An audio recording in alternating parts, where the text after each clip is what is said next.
One day a young man was walking through a forest. He noticed that the tallest trees shaded the shorter trees below. Feeling sympathy for the shorter trees, he decided to cut down the tallest trees. Once done, and at first satisfied that he had liberated the shorter trees from the tyranny of the tallest trees, he then saw that the average trees still shaded the shortest trees. Now angry at the injustice of the average trees, he cut them down too, only to observe saplings in the shade of the remaining shortest trees. Again, now seething with resentment at the shortest trees' oppression of the saplings, he cut them down as well. Finally, with bitter rage, and brimming over with distilled hatred, he beheld that some saplings grew faster and sprouted sooner than others. So he killed them all, because trees wouldn't be equitable. Most people have equally 5 fingers on their left hand and 5 on their right. They are equal in number, but are they identical? No, each has a uniquely different print, one to another, and are different and distinct from all other fingers.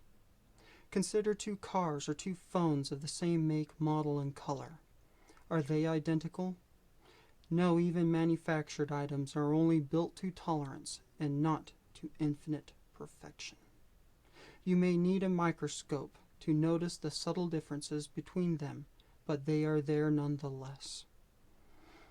I am convinced, I have a conviction that nothing in the universe is identical to anything else. Not one rock, mountain, or grain of sand, not one tree, forest, or flower, not one star, galaxy, or planet, not one wave on the ocean, or snowflake that has ever fallen. I can't prove it, but if the fractal pattern of the cosmos holds true, perhaps even each atom in existence is also infinitely unique one to another, and certainly people are infinitely unique too. Unique in experience, unique in love, unique in strength, unique in courage, unique in health, unique in knowledge, unique in conviction, unique in discipline, patience, intellect, charity, and mercy. All people are infinitely and uniquely unequal. When America's founders wrote that all men are created equal, they did not mean identical. Their complaint in the Declaration of Independence was with King George, who among other things imposed a tax on the colonies, without their consent and without equal representation or any way to redress their grievances. Now that is not to say that there are not also patterns and similarities that almost all people share in common. One obvious motif found in the human condition is our innate social instinct. The reason people like sports, social media, fraternities, clubs, political parties, religions, and high school cliques is because it satisfies a need to belong, and we love the thrill of rivalry and competition against other teams or corporations. Few, if anyone, can tolerate the loneliness and isolation from others. That is why solitary confinement is a form of torture.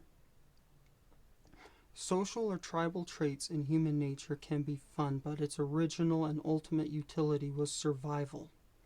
Throughout most of human history, tribal families survived starvation and other rivalries together, first as hunter-gatherers until a few began the agricultural revolution that eventually allowed small tribes to grow into nations and empires filled with decadent abundance. As good as this was for these early nations and empires, it was not great for other tribes whose territory was absorbed in their expansion, and which frequently meant rape, genocide, conscription, and slavery. Slavery is another pattern found in the natural world. Did you know that there are ant colonies that will attack and steal the larvae of other ant colonies and raise them to work for them? Slavery is a parasitical relationship found throughout most of human history. inflicted by and against almost every human breed, including white people, at one point or another. Slavery is bad. Great Britain was the first civilization in world history to abolish slavery. The United States of America was the second at the end of the American Civil War. America, my homeland, sacrificed 600,000 men to the cause of ending slavery because Protestant, Christian, Republican Yankees knew deep in their soul's conscience that slavery wasn't just bad. It was and is and always will be undeniably evil, and they are right. I am, however, not ashamed of my slave-owning ancestors. Rather, I am filled with gratitude for their sacrifice, both Yankee and Confederate, and my heart beats with pride for the bright, moral, righteous conscience of my nation that prevailed against the evil of slavery. Abolition of slavery is an achievement of greater significance to me than the audacious hat trick of landing on the moon.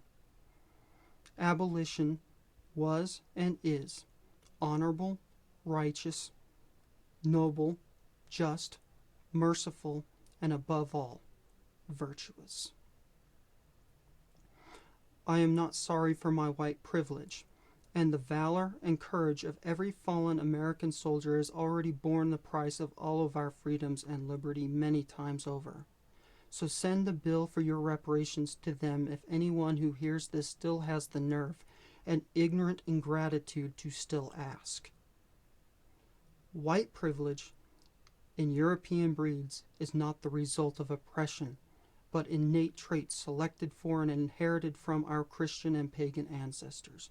And no amount of social injustice, affirmative action tokenism, or unfairness will ever produce equity.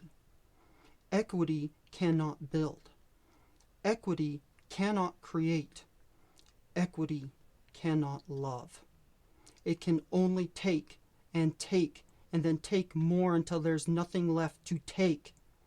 Equity can only neutralize. That is why its prescription is only supposed to apply to criminals. Building takes work. Creating takes work.